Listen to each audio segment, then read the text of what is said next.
Pleased to meet you.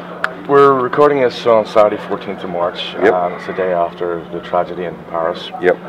And because it was connected with the music community as well, how do you think music can counter and react to extremism? This is a tough one, isn't it? I mean, everyone's still in shock from this. I mean, I only heard about what happened at sort of like 3 o'clock this morning, and through a drunken haze. And it was only when I woke up properly, sort of like at 10 o'clock this morning in the caravan, and watched some of the news footage that I realised the extent of what had gone on. And I can't believe that the biggest part of it was a rock and roll show, and the horror of it all. I'm not sure what the answer is.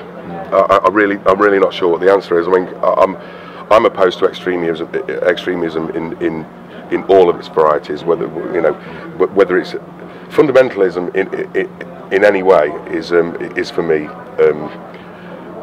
It's so further off. It's so either left field or too much either side, because there's so many frequencies going on, and the middle ground is where answers are always found. So I just don't know. When I heard that the armed police had taken to the streets, and it's all, it almost seemed like this kind of like dystopian thing that you'd see in a science fiction movie. When I was watching the footage this morning, and we're going to see how it pans out. I'm not entirely sure there are any hard and fast answers, but I think as musicians and as people, usually artists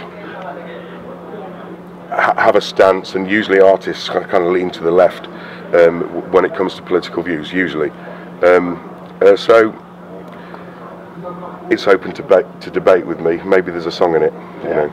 And the counterbalance, of course, to all of it, we're here at North Wales at Out Kaine. You're here this year as a fan. Yep. And there's dozens of bands, thousands of fans, a real community that sticks together. Yeah, absolutely. And well, that only makes it more poignant what's happened, isn't it? Because it's happened in the same kind of microcosm as we're actually in right now.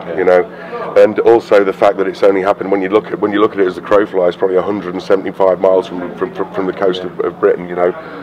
Maybe even less than that, 175 miles probably from London itself, and it's just a little too close, isn't it? Yeah. And anywhere it's abhorrent, but the closer it gets, the more real it becomes to you, doesn't it? But at the same time, you're still working away. Yes, we are. You have your EP out. Yeah, we've got Cruel Britannia. We are recording a new 4-track EP. Cruel Britannia, which is, funnily enough, an anti-establishment ditty all about the royal family, billionaires, corporations, and how naff it all is. Yeah. Maybe there's a lyric in there about Simon Cowell. I just don't know.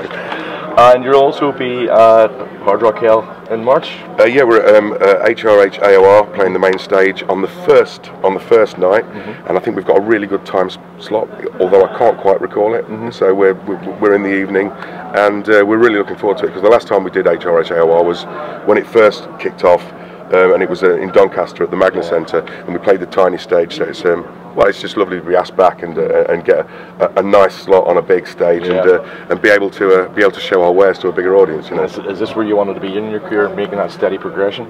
Well, yeah. I mean, I think everyone wants to progress, but it's like I was talking to my manager earlier, and I was just saying, of course we want to take steps up the ladder all the time, and luckily enough for us, the 8 years that the four of us have been together and working, it has been a steady progression, and we've been lucky in many respects, and we've worked very hard as well, and well received. But if I get to the end of if in another 30 years, 40 years time, whatever, and I've come to the end of my career, and I've done only what I've done now and stayed at it, writing my own songs, getting them out there, having worldwide releases, which is wonderful, having airplay, getting to tick off things from your bucket list. I mean, in 2011 we played Download. When I was 14 years old, I was like, oh, I'd love to play Donington. Did it? Want to do it again. And we had Bloodstock as well. And we had Bloodstock, and touring with some of our idols. Stephen Adler playing on stage with Duff McKagan on the Adler's Appetite tour. Love-Hate, 2 tours with them, Faster Pussycat, opening for Status Quo, a nice, just we've been living the dream, to be honest, you know. Well, living the dream. And it ain't about the money. Everybody who gets the interview gets a Haribo. Oh, that's absolutely fantastic. I'm a vegetarian. I can't really eat this, you know. Thank you for your time, and good luck for the release. Thank you. Next March. Thanks for putting aside some time for it. Thank you very much. All the Cheers. best.